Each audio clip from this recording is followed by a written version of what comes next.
in the zone to be. From a yin to my yang to my yang to Z. Put a grin on my chin when you come to me. Cause I'll win, I'm a one of a kind, and I'll bring death to the place you're about to be. Another river of blood running under my feet. Forged in a fire lit long ago. Stand next to me, you'll never stand alone. I'm last to leave, but the first to go. Lord, make me dead before you make me whole. I feed on the fear of the devil inside of the enemy. Faces in my sight.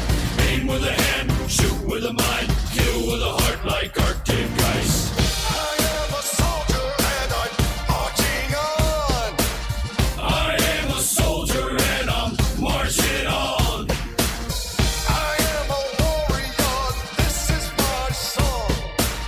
I am a warrior and this is my song.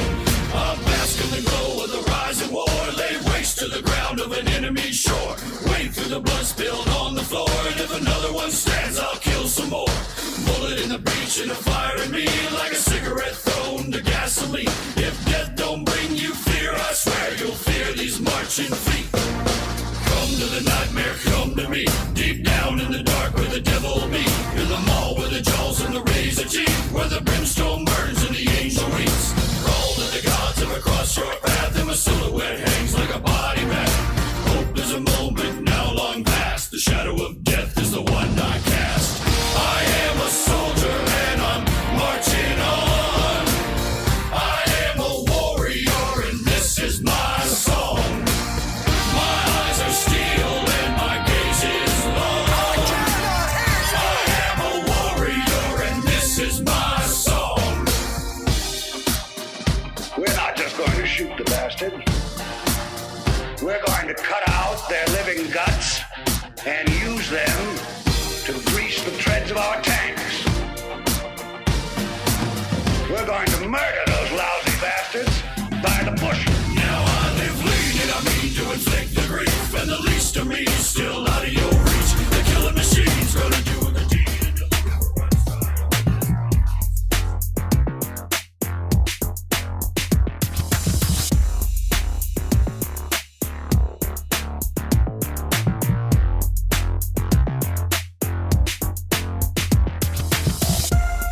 You have made it to Stu and the Nunn, an online radio show that looks to inform, educate, and hopefully make you laugh. Stu and the Nunn is a show focused on national security, policy, politics, and selfless service. We do this by not only interviewing guests, but also sharing our own perspectives and asking you, the listener, to interact with us on our show chat room, via our Facebook page, and on Twitter.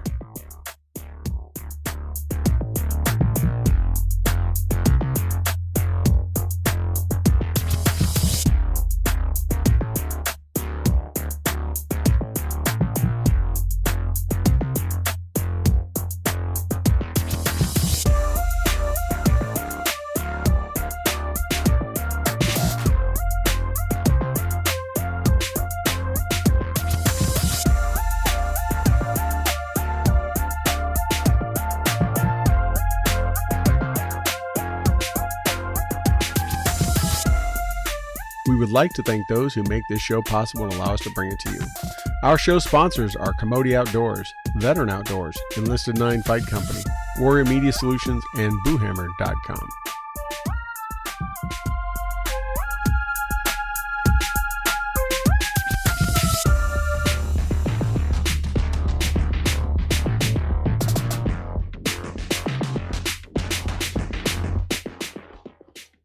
Hello, everyone, and welcome to another episode of Stu and the Nunn. You got Stu here. We're a little absent on the Nunn tonight. None. So, no Nunn here. With me with you tonight. Not sure how long we'll do this show for. Anyone that's watched this show and knows, one, I'm running all the tech and by myself, and I hate to talk to just myself. Yes, Rob, I know we need to update that. One man show doesn't get paid a lot. I haven't gotten there yet. Not sure when I will. Hey, I updated the graphics from last week. I have not updated this graphics to be by myself. I got a late notice that Toby wasn't going to be able to make it, and could not react quick enough to bring in a guest host. So it is what it is. But we're going to talk about some topics. We did have a guest for tonight. He had to push out to next week. We're very excited to get him on. And it's an interesting guest. It's not like one we've had before. So please stay tuned with us next week. Rob has done a great job in getting us a guest lined up that is unique from anything we've ever had. So, in light of that, as always, no shortage of things to talk about this week, and largely we'll start with Sunday and work our way through, because there's a thing called football going on, but we're going to work our way through pretty much through today. But obviously the highlight we'll probably chat about a number of positive and negative things this week. I'm looking for as much interaction from the chat as I could. Could I get Rob? I'll bring in. I had minutes of notice to pull this off. So I was just trying to find whatever I could and get set up and get tech straight. But I am definitely going to be looking to talk about some of the events. Obviously, the big 2-hour presser yesterday and everything else we had going on will be a major topic, and we'll see kind of how everything else goes. Get through some of these things. Like I say, some positives, some highlights of the week, and some lowlights of the week. And things haven't changed either way. There's always a lot of positive and negative. So, with that being said, Rob, I see in the chat, if you want to join on, we may have to take a little bit of a tech break here. I can get you brought in. Maybe we'll take a music break, play some good classic tunes from our good friend Matt Goss, and that would give me a break to get Rob brought on if it can happen. Hey Noella, how you doing from Australia? Way down under, where rights and civil rights and privacy is something that's kind of becoming more and more of a strange bird down in Australia. Been a couple months down there. You know well that the rights to privacy are not what they are in the U.S. But welcome and thank you for joining in. So thank you so much. I see Doug calling in. Doug is on the road, the Shard, and so couldn't get him on, but that's all right. So let's talk about last weekend. We are in playoff season, football season here. Anyone that knows my northern studio is in the Buffalo, New York area. So people always ask me when they find out I'm from here, are you a Bills fan? I'm like, how can you not be? You can't live here not a fan. You can't be part of them. You can't be here not part of the mafia. So yes, Bills crushing. Those that don't know, the Bills fans are a fan of the Bills or anyone playing the Patriots. So when we get to play the Patriots and crush them the way that we did on Saturday night, that was, I've talked about in a number of my local circles, that was even if the Bills don't go past this week, which I think they will do great playing Kansas City, should beat them as they did back in October. But even if they don't, that was still probably the greatest Buffalo Bills game of all time. It was absolutely brutal for a team that played for the first time. I mean, they broke a lot of league records or team records and division records and conference records, but they broke the most, one of the highest records ever, and that's a NFL-wide record in the history of the NFL, playing what they consider the most perfect offensive game ever by an NFL. And by perfect meaning, they had every time they got the ball, they got possession, they made a touchdown. They had no fumbles, no interceptions. They didn't have to punt it. They didn't kick field goals. Every time they put their hands on the ball, it went into the end zone as a touchdown. No turnovers, never had to give it away, whatever. So it was the first time in the NFL history. Hey, Chris, what's happening? And first time in NFL history that a team has ever played a perfect offensive game. So big shout out to the Bills, Josh Allen, and everyone over there in the Bills organization.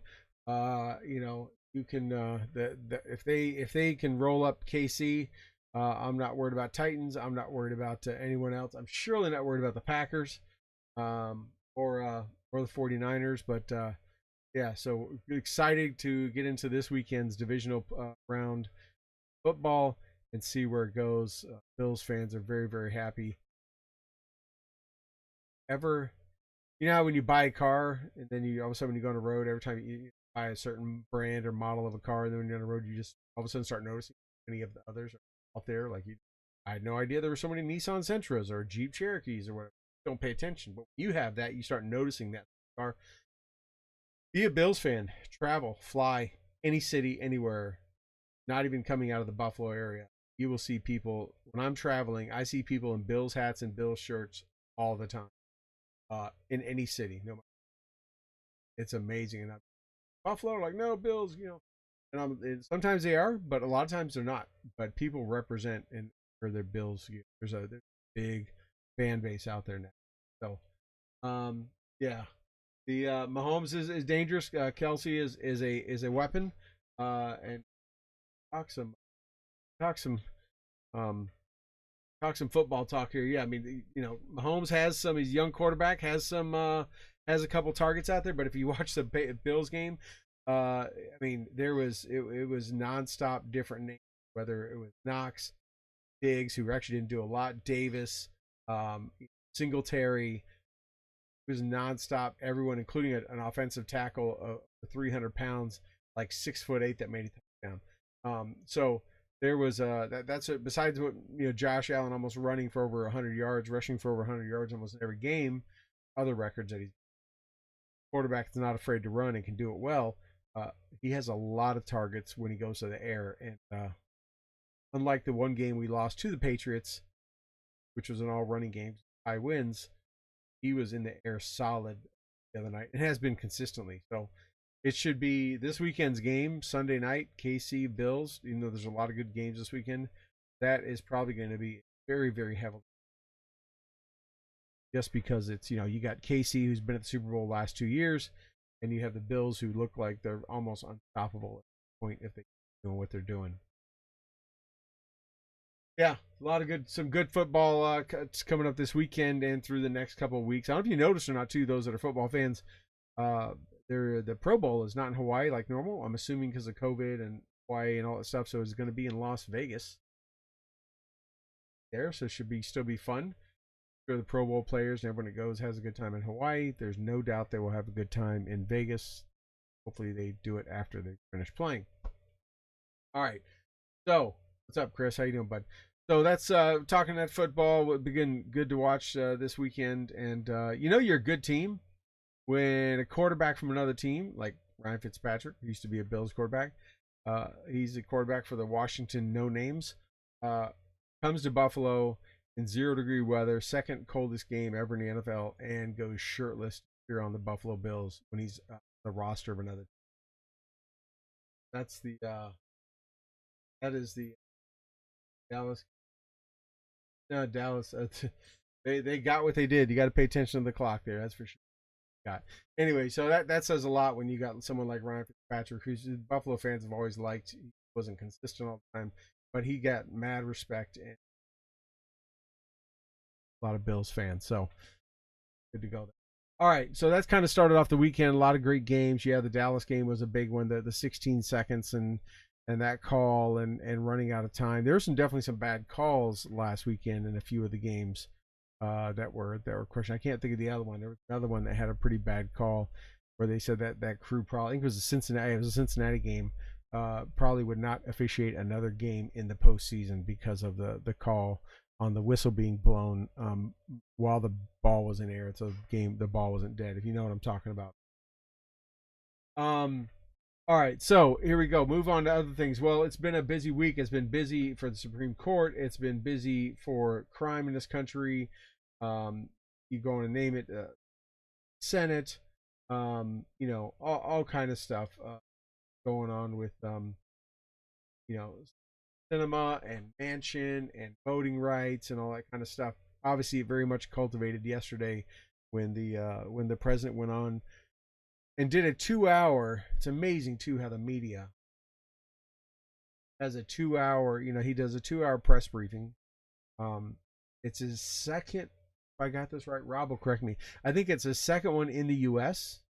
I think it's only his 7th one or 9th one since he's been president for a year now. I mean, keep in mind, today, 1 year ago today, he swore in as the president. 1 year ago today, we saw the pomp and circumstance, and half the country was happy, and half was like, you know, not much different than the last election, right? Half was happy, and half was hating life. So, you know, yesterday he did, I believe it was second press briefing in the U.S. The accolades he got. A couple things I noted out of that was the accolades he got. And some of the criticisms he got came from very surprising sides or, you know, far reach. But before I get into that, I don't get too much of that. I want to talk about this I want to talk about this some of the crime that's going on in this country, right? We have this young lady working in LA, you know, in a high end whatever furniture store, and just a generate with a rap sheet a mile long. A guy out of, I think he's out of Charleston area or somewhere like that, South Carolina. Comes in and stabs her and just keeps moving on his way, stopping at 7-Eleven. This, we have this. We have people being. We have a baby in New York City being shot in the face by a stray bullet, who I understand is critical. We see things happening. All kind of stuff all over the place in a number of cities that are just, the crime is rampant, and it just amazes me that and then when you look at what the new district attorney in Manhattan is doing, saying something going. Obviously, New York's already soft on crime with the no bail reform law, but he's not going to prosecute crimes and do charges. I don't know. Someone correct me if I'm wrong. Has anyone ever seen by going softer, it corrects behavior and enforces proper behavior? And when I say that, I want you to take it back locally to everyone that's listening to watching a show. If you have raised, I don't care if you raised dogs and pets or you've raised kids, right? If you've had employees, if you've been a soldier or done whatever, is there any time in history that you can think of, from having a dog, a puppy, to being a prosecuting attorney, where going softer and being kinder and not holding people accountable for their actions has resulted in them doing the right thing? Them could be a dog. Dog comes in, poops on the carpet every day, bites you, eats up half your furniture, talking to it nice and all that kind of stuff, and just saying, hey, it's okay, I'm not going to unjustly punish you because you're a dog, and you'll get it and you'll realize you're wrong one day. We all know that. Question me to ask, because no, that's not going to. It's not going to make a difference if your kids throw a tantrum and you don't punish them or teach them that that's wrong to do that, or it's wrong to lie or steal or beat up a kid down the street or throw a rock through a window, right? That's not going to teach them that bad actions and bad decisions have negative effects on them that hurt them one way or the other. However that may be, whatever punishes them, whatever is valued to them.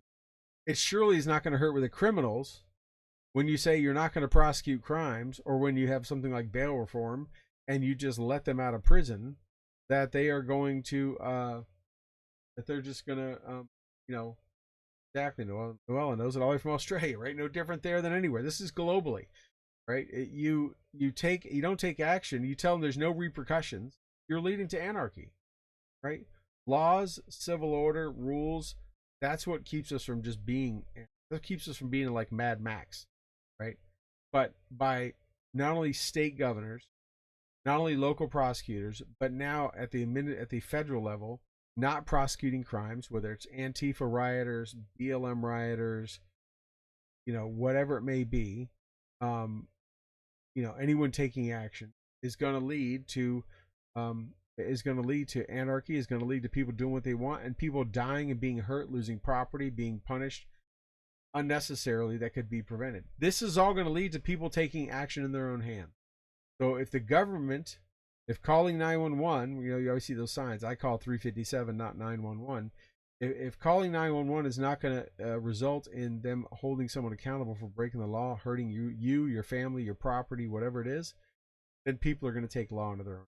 They're going to defend themselves and defend their property, which by most state laws they have the ability to, and it's just going to cause more.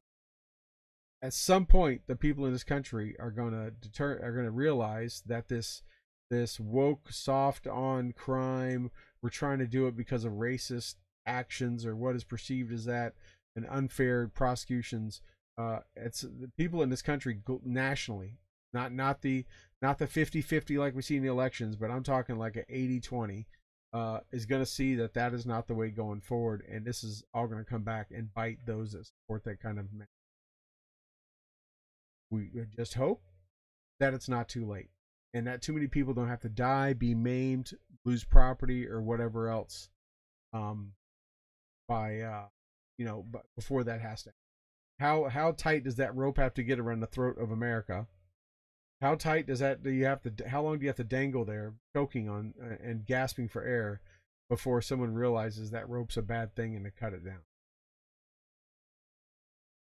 It's so sad. We see it all the time, whether it's, the black on black crime we see in Chicago. You go to heyjackass.com, go check it out right now where you're listening to me. It's a website that tracks the murders and shootings daily in Chicago. It was set up under President Obama because he was from there and took a soft stance on crime. They've kept it up. You can sit there and see the stats of number of people shot, wounded, and they break it down by demographics and gender and this and that, whatever. That's just Chicago. That's not even counting LA, Phoenix, Detroit, Baltimore, New York City. We see the articles that get the news stories, but there's so many more. We see the articles about Brianna. What's her name? Yeah, Brianna. We see that story because it just has gotten the news cycles, but there's so many more. Whether it's black on black, black on white, white on black, it doesn't matter. It's people against people, right? And that never make the news. That never busts through that whether national shit. A lot of them don't even make the local news. It's just 2 more people killed today on the west side, 5 people found dead in a house on the south side, whatever it may be. We've gotten numb to that, and so there's this underlying number of people getting killed and maimed and wounded all the time. They don't even bust the news cycle in. We don't even care. It just. How much does that got to happen? When does that got to strike close to home before people really start to realize, wow, this could happen? Not just people in the inner city, not just people that hang around people that are hooked on drugs. It's across the board. This young lady going to college, working in a furniture store, nice neighborhood. She wasn't in a sketchy part of town, locking up the cage and walking at midnight. I mean, there was nothing done she did wrong or did bad or different or put herself at risk, except maybe working by herself. But they must have realized that there must not have been a feeling of risk there. But yeah, how much more of that's got to happen?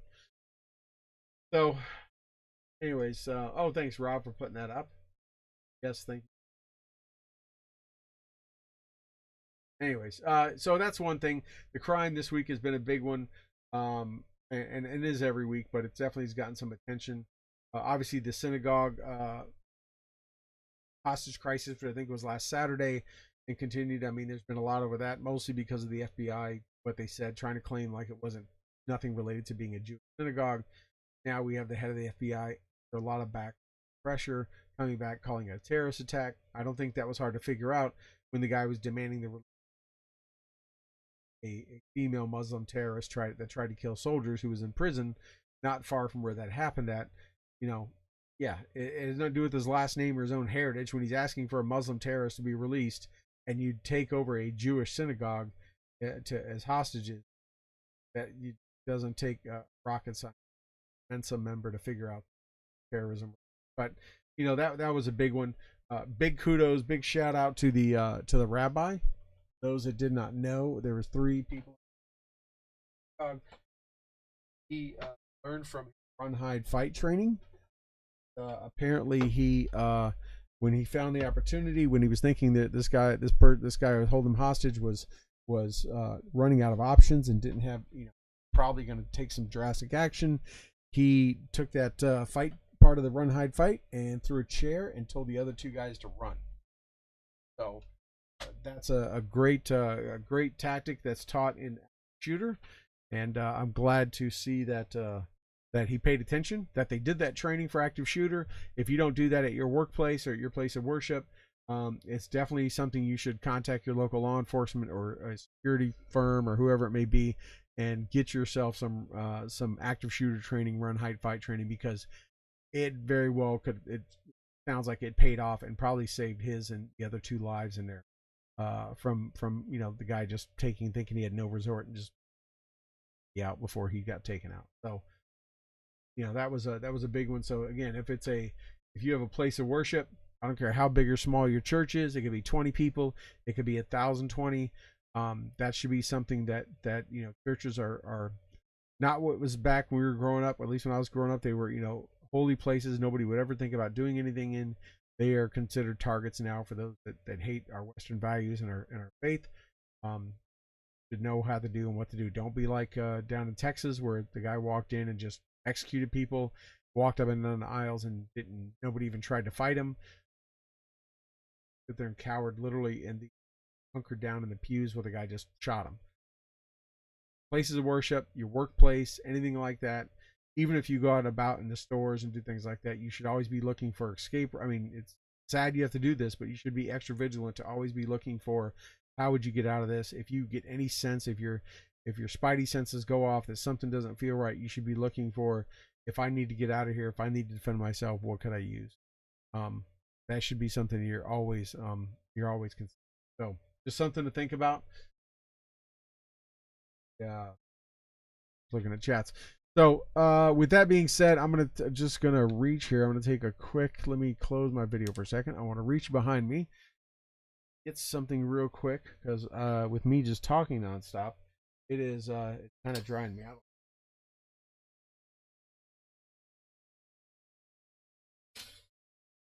Trying to fix my green screen behind me. If you give me just a second, and then we're gonna get on to some topics.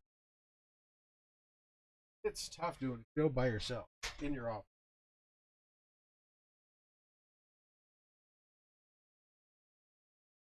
We're gonna have some better backup topics in the future. All right. Hopefully, in my green screen. So the other, so the FBI's had to come with that and have the backlash, and we'll have to see where that goes. But I guess the takeaway is, I guess the perpetrator was killed. It sounds like maybe the FBI took him out. Their SRT or response team must have taken him out, which is good. That's what they train to do.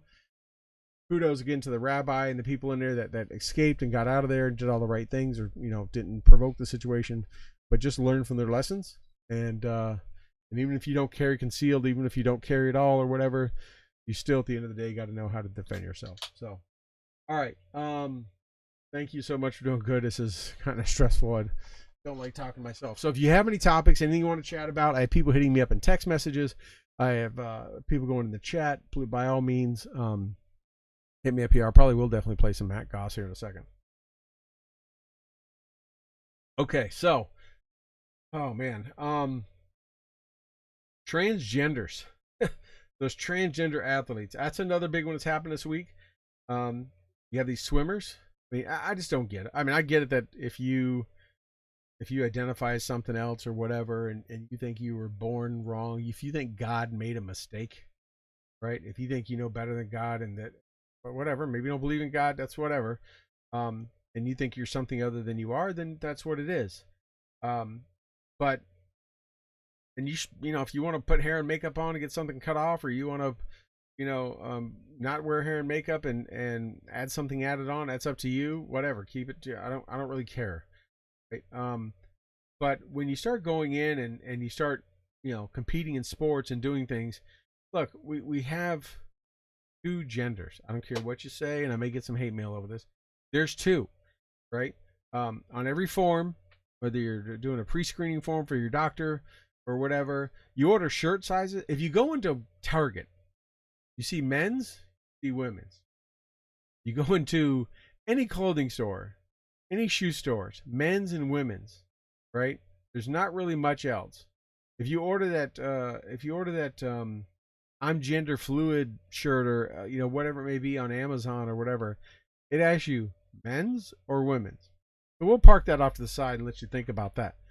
But when you are, you're competing in sports. Men are, for anyone, nobody can argue that men are just made different, and they are, just like women are made different. Right?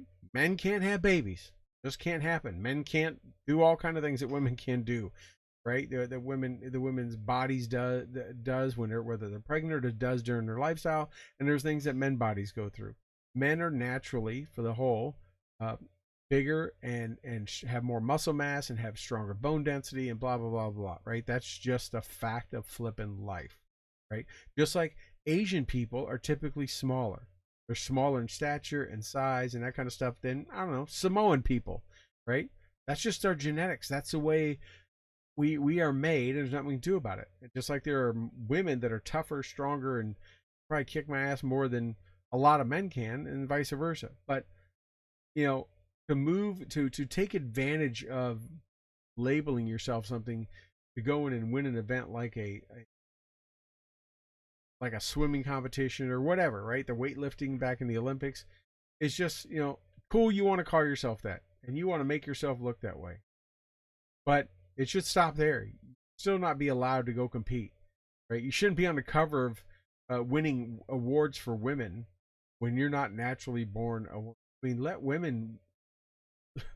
them win their own awards, right? Let them be the top swimmer or top weightlifter or most beautiful model or stuff. It's just, you made that decision to transfer over. It doesn't mean you get to take over that. And especially when it comes to physical sports or physical activity, it should just, I don't get it. I don't get why the NCAA, is making the decisions they are, and why all this stuff is happening. It's just further, I won't say dividing the country, but I think it's making the country just shake their head, right? I always say, and again, people may not like how I feel. I don't really give a crap. But go somewhere else then. But I mean, you either stand and pee or you don't, right? That's it. There's nothing in between, right? That's it. The best one is the meme I saw the other day. It said when a male dog gets fixed and gets their balls cut off, they don't call the girl dog, still a male dog, right? That's just the way it is, right? They're always going to be a male dog. Only two genders in animals. I don't know, why are human beings, which is just another mammal, allowed to have all these different genders? Other mammals can't, right? Is anyone? Because if so, there's a lot of bucks I see when I'm out hunting that I think could self-identify as does. And I'd be totally cool if Fish and Game let me do that, right? That would be awesome. If I said, well, he was kind of prancing a little bit, I think maybe he self-identified as a doe, so that's why I smoked my fourth deer with big rack of antlers on it. My bad. But that's what he told me he wanted to be, and I felt that's really what he was. It's just not going to happen. So, for any sport governing organization to allow athletes of born as different genders to compete across, it is just, absolutely asinine. It's just going to continue to drive people apart, and you're just going to lose attendance or participation or whatever it may be. Hey, if you want to make it co-ed, make it all one, cool, same standard. If you want to have a swimming competition, downhill skiing competition, weightlifting, whatever, then everyone's on the field together and they compete, and we'll see what happens, right? Females want to play NFL football. Hey, if they make the camp, go for it. We have females that went through Ranger School in the Army, Sapper School in the Army. They say they didn't change the standards. Hopefully they didn't.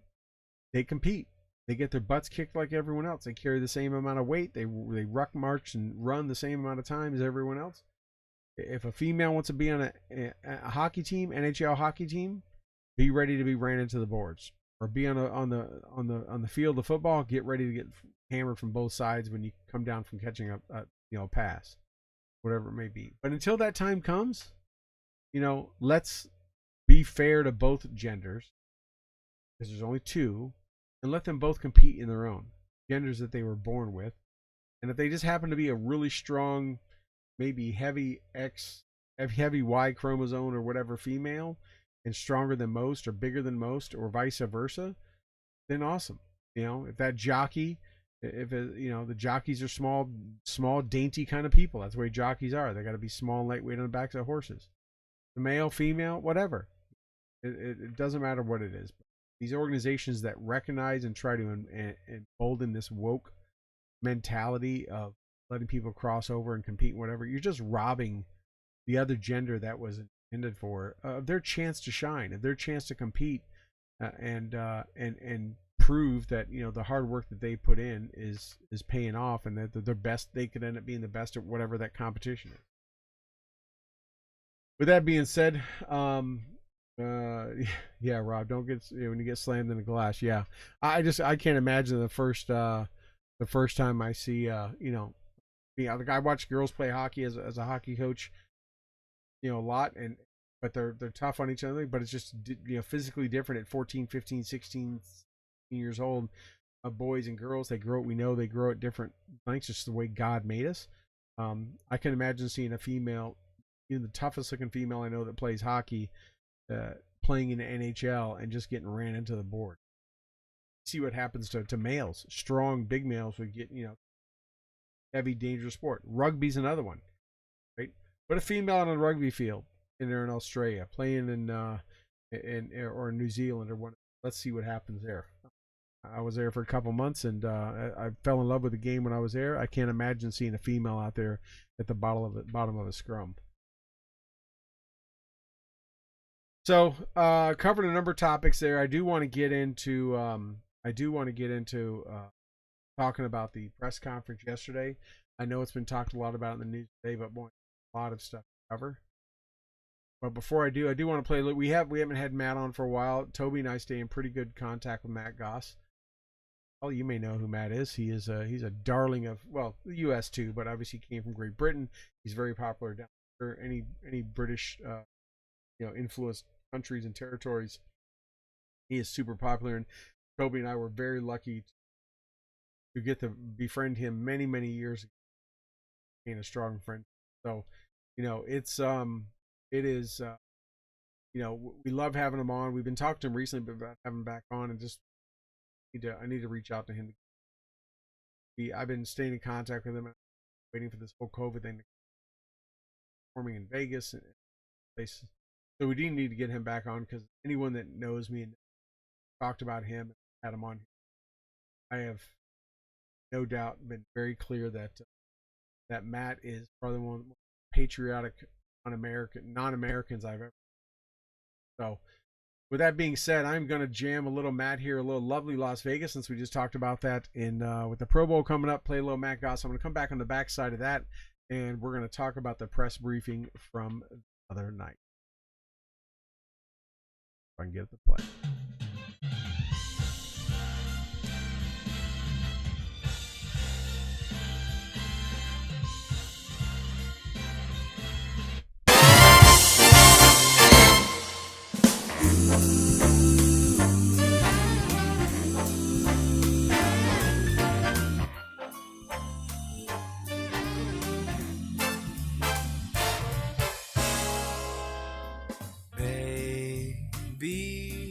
Come and roll the dice. The sun sets on Flamingo Road. My heart under neon skies. She's got me. Now I'm never alone.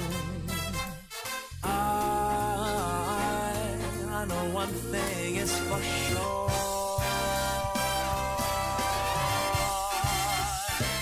Falling for Las Vegas, where the lights they shine so bright. I'm falling for Las Vegas, more than a strip, it's a way of life. I'm falling for Las Vegas, when up one dream is out of sight. It's so plain to see, she's been good to me, yeah.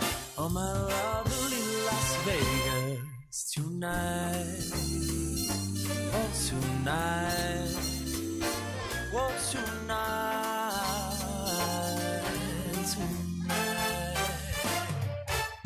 Holding hands in Summerlin. Oh, I think I've fallen in love. Baby, I say, how do you do? I tilt my hat like Howard Hughes. When I'm with you, I don't feel the blues. I know one thing is for sure.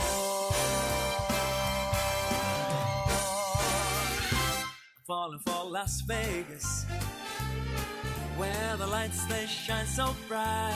Falling for Las Vegas, more than a strip, it's a way of life. Falling for Las Vegas, when up one dream is out of sight. It's so plain to see, she's been good to me, yeah. Oh, my lovely Las Vegas tonight. Whoa, tonight. Whoa, tonight. Tonight. Let's go, baby.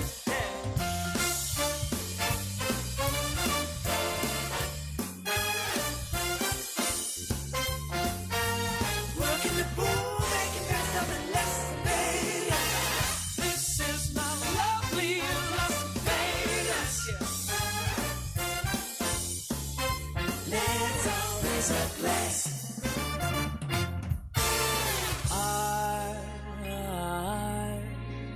I know one thing is for sure,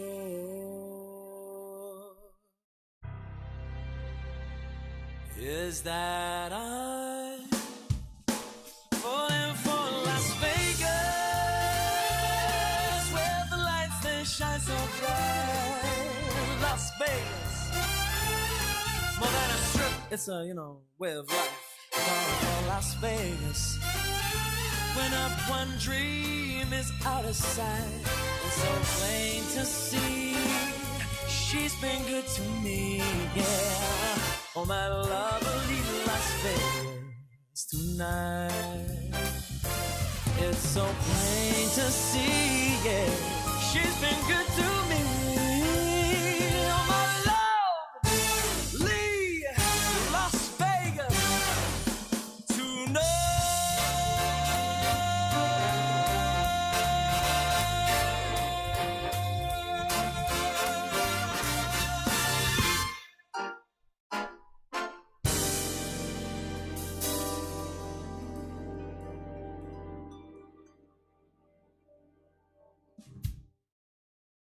Love me some Matt Goss, man. I do miss going to see that guy and hanging out with him in Vegas. Boy, I've had many a good years. I actually spent 2 Valentine's days with him back to back. I joked with him one time. The second time, I'm like, man, I am the envy of many women around the globe.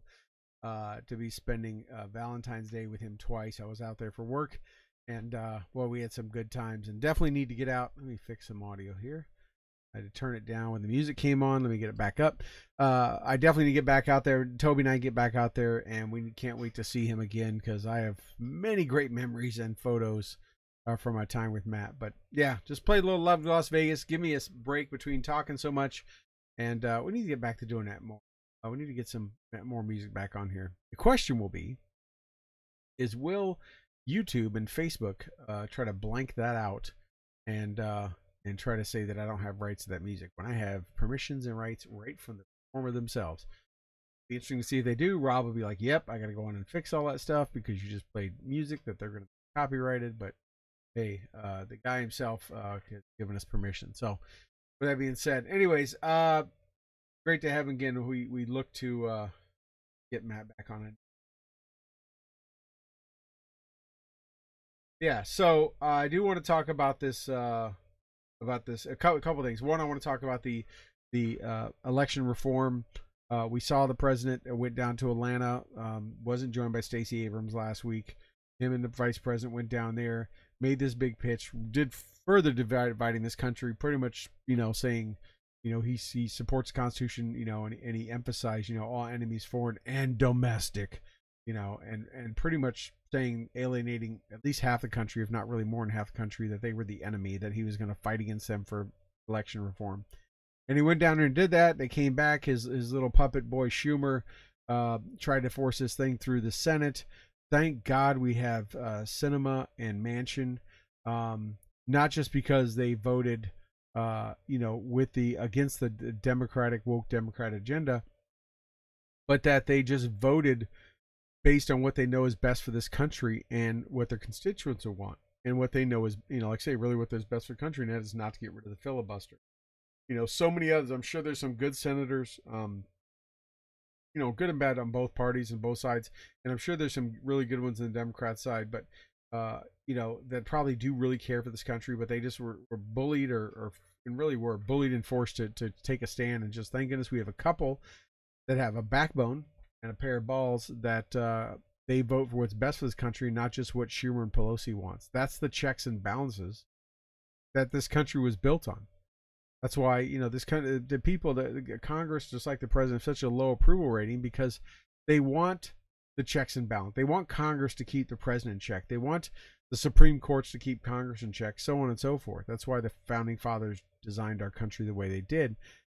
And they also want, the parties maybe to keep there's no rule that says there can only be two parties, but that they keep themselves in check and that people aren't just loyal to their party, but they're loyal to their constituents that they were voted in by. And I think, it's a refreshing sign that we at least have a couple that are willing to cross over and do what they think is best. And whether it's Republicans going to the other side or vice versa, it just gives me hope that, maybe not everyone's always going to think that if you have a D or an R after your name, you're only going that way.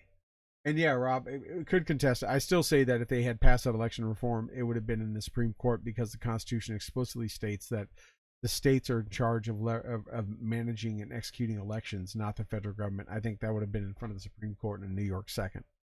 So we'll see what happens. But that was a big deal. Schumer tried to put everyone on notice last night and made him stand up and vote, and somehow he thought that was going to get through. I think it was last night. I can't even keep up, but obviously it didn't. They didn't end the filibuster, which is a good thing.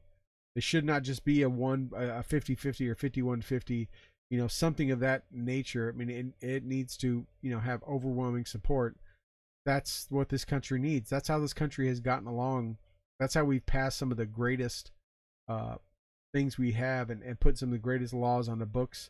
Probably some of the worst ones too, but it's because they got a majority of the state senators to sit there and say this is what's best for the country. And maybe it's not always what you wanted, but at least it's not just we happen to have the vice president to cast the deciding vote. So it's a good thing for that. I was glad to see that happen this week. But yeah, so and obviously that was a big black eye for the president. But probably not as much as he got yesterday when he did his 2-hour presser. I started going this earlier, and I paused myself. I didn't. When I talked about the media, and afterwards, some of the media that's very favorable to this one party and administration were applauding him for standing for 2 hours and answering questions. And I thought, wow, if that impresses you, you have set the bar really, really low for this guy. And it says really what you think about. Here's what I found out this morning talking to a good friend. Did you know that when he did his press briefing yesterday, I think it was around 4 o'clock. If you watched probably Fox News, Newsmax, and a couple of those, they carried the whole thing. Not only did you watch his 10-minute prepared speech, you watched the next hour and some of the questions. CBS and NBC that I know of, halfway through his speech, cut back to regular programming.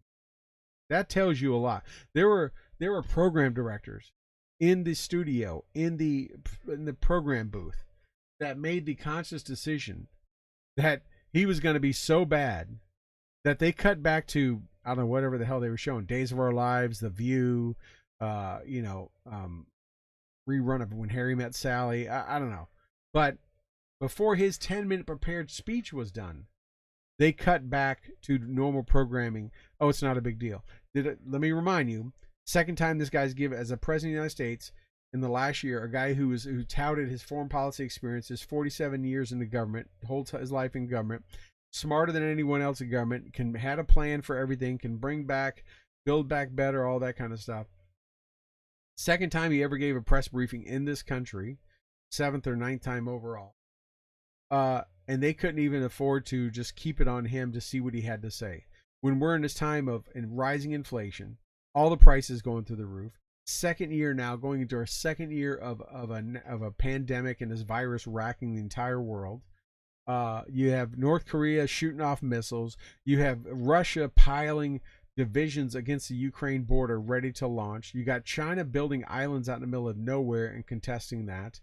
You have this. Don't forget southern border. You have millions of people coming across the southern border. I think it's millions. You can fact check me later. You have including criminals and human trafficking and drugs, all the stuff coming across the southern border. Any one of those would have been enough. I just named like 7 or 8 major things, and I know I didn't even hit them all. I didn't hit on meat packing plants being hacked and shutting down our meat production last year. I didn't hit on gas refineries getting hacked and causing the gas stations to run out of gas. We didn't get to those. And the 2 major news networks couldn't even like be there and show the American people what he was going to say. They knew how bad he was going to be. Those program directors said, "Nope, we're not going to do that." So we get up there, and after the speech, again, in a few of the very left circles, they were like so impressed that he gave 2 hours, that he stood for 2 hours. He's your freaking president.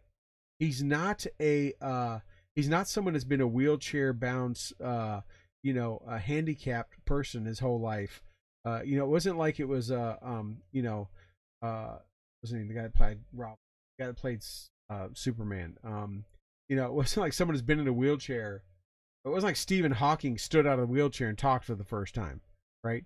This is the president of the United States who came in with all this experience and all this this pedigree of international and domestic policy and experience, who stood and took questions. Oh, by the way, thank you, Reed.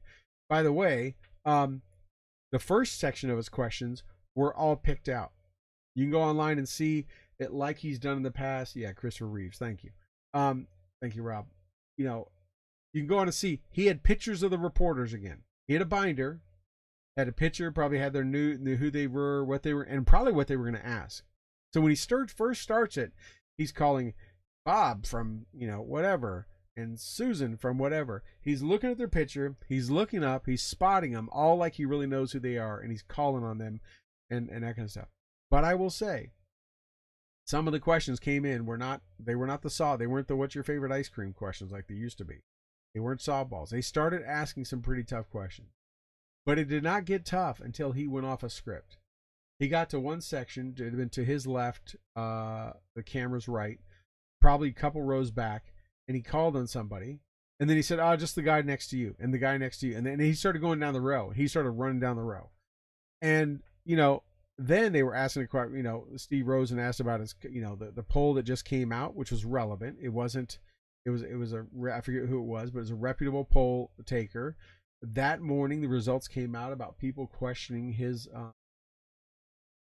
he was questioning some, his mental competency and the American people's feeling that he's mentally sane, and he started losing it. But then he went off the grid, and he said he could talk for hours more and all this kind of stuff. And he went off and just started, calling on people and yelling at people and turning back into the Biden that we've seen over the last year. He started out looking sharp. He was Bill Clinton polished. He was like, had his points. Granted, he said he overperformed. He made up a whole bunch of shit, right? There's nothing he said was factual based. He talked about stuff that people didn't care about because he didn't mention crime. He didn't mention southern border. He didn't mention supply chain crisis and inflation. No, he talked about this election reform and some of that stuff. But he sounded smooth. He sounded coherent and cognitive. And that was the bar is so low that impressed people. He stood for 2 hours and answered questions. That impressed people. Let me rewind you back from 2016 to 2020.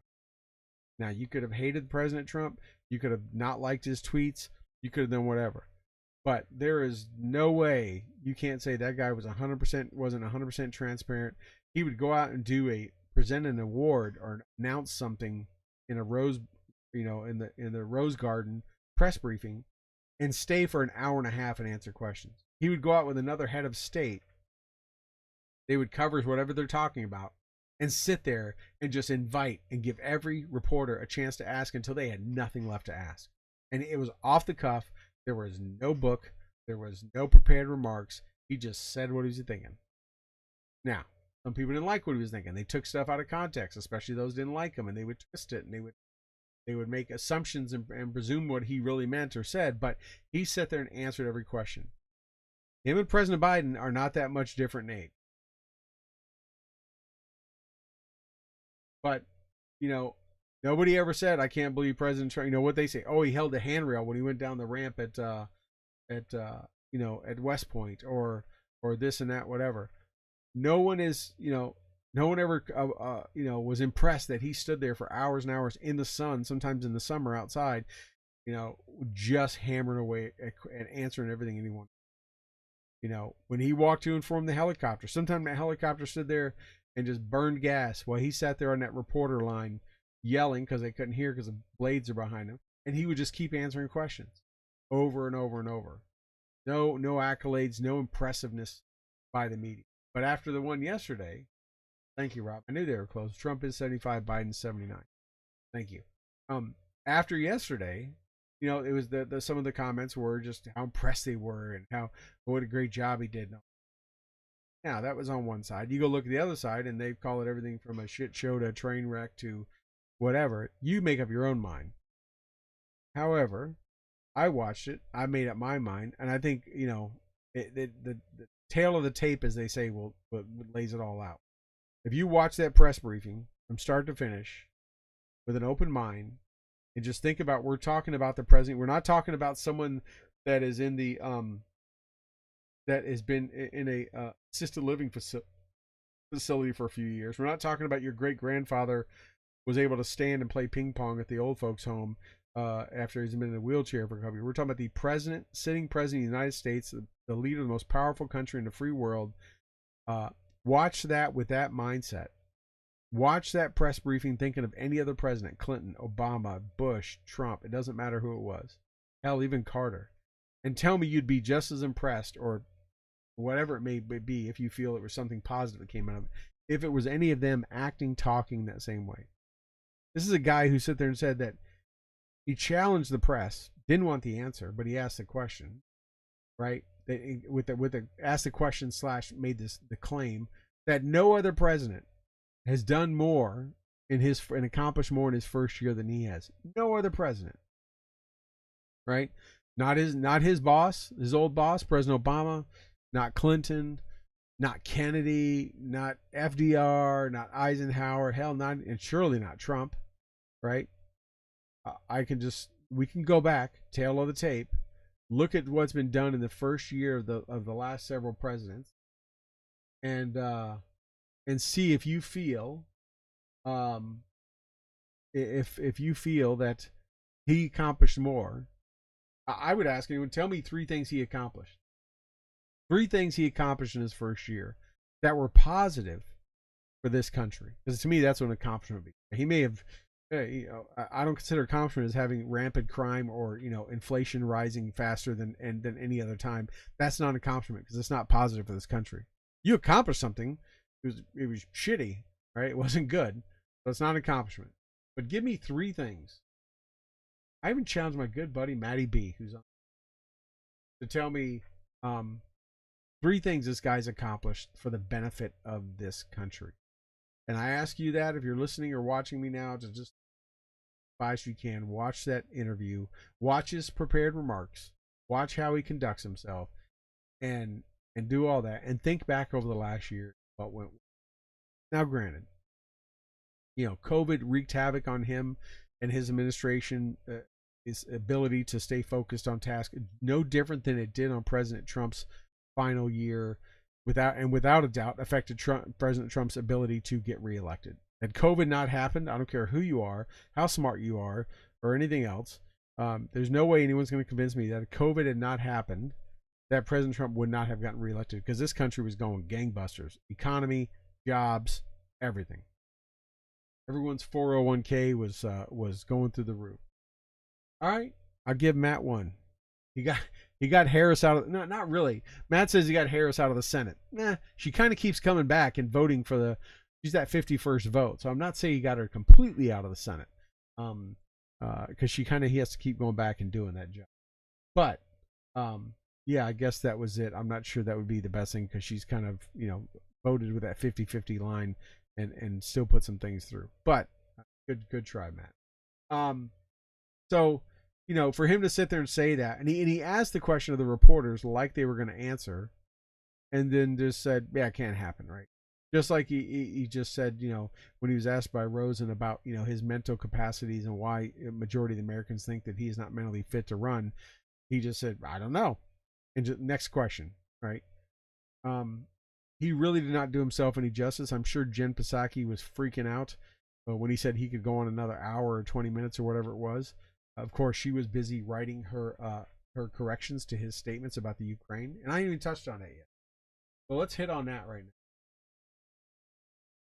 This guy literally, I was watching live. I was busy working, but I watched live, and I had it on during that time, the volume on in that time.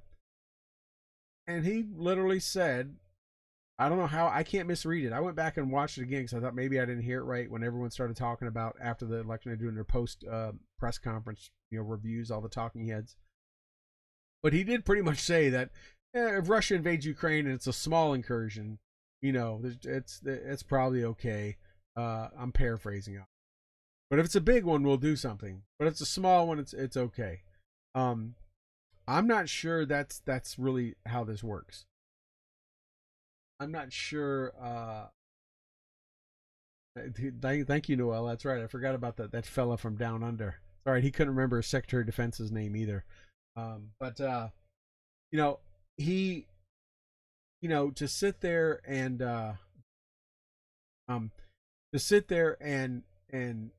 claim and do all this and be this guy that says he's done all this stuff, and sit there and talk about the Ukraine and talk about Russia invading and all that stuff and think that he did well. I mean, you could list a lot of failures and things he's done over the last year in office from January 2021 to 22, which is today. Yesterday's press briefings, probably in the top 10 things he screwed up, right? Probably in the top 10 worst things he's done was that press briefing. And when they have to come out and before he probably got back to his putting warm milk and changed his Depends. Sorry if I offend you. I don't give a shit. Before he got back and did that back in his office, they were already out there releasing corrections on his own his own communication staff were releasing corrections on his own statements. And what did he tell Ukraine? Pretty much told Ukraine, hey, as long as they keep it, I don't know, under battalion, maybe a Russian platoon, maybe a Spetsnaz platoon. I don't know what a small incursion is in the mind of Joe Biden, but anyone crosses in the territory of a sovereign country, kills people, takes actions, occupies space, that's an incursion. Whether you did it with one vehicle or you did it with a division of vehicles, but I can't imagine what Vladimir Putin thought either as he heard that, and he's probably trying to have his generals re-war game what they consider the small incursion to be. Again, I would probably just roll in on a battalion of Spetsnaz and just parachute in, right? Then the only footprints their feet. They don't bring any vehicles in. Just parachute in and start calling in airstrikes, and that should be pretty small. But just to do that on the world stage, it was just mind. There's a lot of mind-boggling things, a lot of things he said and did. But that had to be the one, and obviously you've been watching the news the last 24 hours. That's the one that has garnered attention, because he essentially gave one foreign power permission, if you would, to invade another country, one that we're supposedly aligned with. I mean, you'd think he would care about Ukraine. His son and family have made a lot of money off that country. Just saying, facts are out there. So you would think they would have cared, but apparently, I guess because his son's not on the board anymore, they're not as important. I don't know. So I've been going for a little over an hour. It is or right around an hour. Yeah, just a little over an hour. Covered a lot of topics. Yeah, Rob giving me some good info here. I'm thinking, right, Putin is not scared of him. Yeah, and you're right. They talk about the sanctions. It's these guys aren't worried about sanctions. There's nothing this administration can threaten that is going to make Russia, consider and second guess himself. They want that to happen. He needs to ask President Trump to come back and be his fire Blinken and make President Trump his Secretary of State, or make him Secretary of Defense. The only way President Biden's going to intimidate anybody is to bring back in Trump himself to start wielding the big baseball bat and going walking tall on people. There's an age reference for you. Yeah, so that's kind of where it's at. Isn't it scary to think this is year one, people? Year one today. There's supposed to be 3 more of these freaking things. 3 more years of this. And you can sit there and say, well, he probably won't make it the whole time. Kamala will call the 25th Amendment, or something will happen to him. He'll be incapacitated. and she'll take over. I don't consider that necessarily a better thing. I don't consider that as a good option at all. I consider that kind of a worst option. And until the midterms happen, yeah, that needs to happen first. But just keep that in the back of your head. If you think back over the last year and all the things that have happened and not happened, I mean, you can Google, bad things in Biden's first year, whatever, right? Find a good site you trust or whatever. Just read through all the bulletized facts and think that shit, there's 3 more years of this. Oh my God, look how bad this country has went in January of last year. I'm sorry, not January of last year. January of the year prior, before COVID, how good this country was doing, right? In 2020. We knew about this virus over in China. We saw some stuff over there, but it really hadn't hit here yet, right? Economy was rocking it.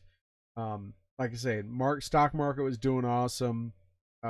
Just a ton of great things were happening. Lives were good for everybody, regardless of where you voted and what you were registered for, across the country.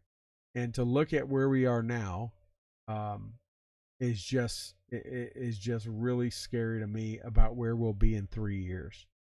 And in a year or 2 or 3, we're going to be looking back. If we're still doing this show, I may be bringing up. Remember when I mentioned this in 2022? What I fear is I'm going to be going, oh my God, we could never have guessed how bad it was going to get. And I don't want to be doomsday. I don't want to be conspiracy theorist or saying that, but I'm just being realist, right? We're going to look back and think we could never have. Look at the stuff that's happened when Trump was in office. There was things that he did, didn't do, said, whatever, that we could never have guessed this is how this would turn out, or this is the way it was going to work, or whatever. As I look at this, man, maybe in a couple of years we're like, wow, we never could have. We look back now, we never thought it could have turned around and been so good. Maybe something great will happen, right? I can't fathom it. I can't understand. I can't see a path of anything great happening under this administration for this country. But maybe. I mean, anything's possible. But my real fear is that we look back and go, we could never have imagined it was going to get this much worse. This country was going to be in this condition. The American people were going to be in this state or this condition themselves. So, just, I guess the only thing I can say is, Noel, and that's been 4 years already. It really has. It's hard to imagine. That's why I keep reemphasizing. It's just been 1 year ago. Born in, but it's again, just I don't know what you believe and how this, but all hope's not lost, as my pastor says. These leaders, these presidents, these premiers, these whatever, they're temporary. There's only one king, and there's only one real leader, and he is forever. And when it's all said and done, that's all that's going to matter. And because these people come and go. People thought it was terrible under Bush 1. People thought it was terrible under Clinton. And it was, and it had good spots and bad spots. Or Reagan, or even Carter. Nixon. People thought it was the end of this country. Obama thought it was terrible, and then Trump came, and then people thought it was terrible under Trump. Well, now they got Biden. So these people come and go. So as long as you take care of your family, lean on your faith. Hopefully you have faith and lean on that and keep your eyes up on what's the greater good, then you're going to get through this, even if it's going to be a tough road to hoe from now till then. Just remember that which does not kill us makes us stronger. Again, all this is. So with that, Doug, I love your optimism. Well, I call it optimism, but I don't want to be out doom and gloom either. That's for sure. But with that being said, I do want to wrap this up. Like I say, I've been going for about an hour and 10, which is very surprising. I started a little late. Sorry about that. I want you guys to make sure you do join us next week. Coming back, we have a great guest crossing spanning the military and sports world in one person. Maybe that'll get your interest. Be sure and tune in here on Stu and the Nunn, 8 o'clock Eastern. Every Thursday, but next Thursdays we have this great guest lined up. We are really excited about getting him on and talking to him. Hopefully Toby will be able to make it. He should, because I know this is right up his alley too. So with all that said, I want to thank you all for joining me, for letting me in your ears and on your screens and paying attention, and even giving me any of your time tonight on this Thursday night. Hopefully it was entertaining, educational, and again, thank you so much for those in the chat. all around the globe, all the way to Australia. And thank you so much, Noella and Doug and Rob, of course, our unpaid producer. So many folks. I'm trying to go back to the chat there. But Maddie B, we can talk to you in a while too, my brother. We need to have you back on. But anyways, thank you guys so much. Love you all. We'll see you next week here on Stu and the Nunn.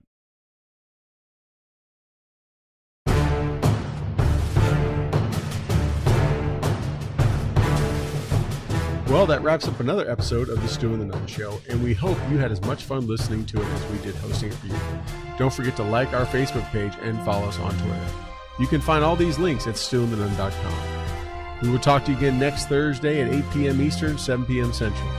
Also, we'd like to thank our sponsors, Commodity Outdoors, Veteran Outdoors, Enlisted 9 Fight Company, Warrior Media Solutions, and BooHammer.com. Thank you again, and have a good night.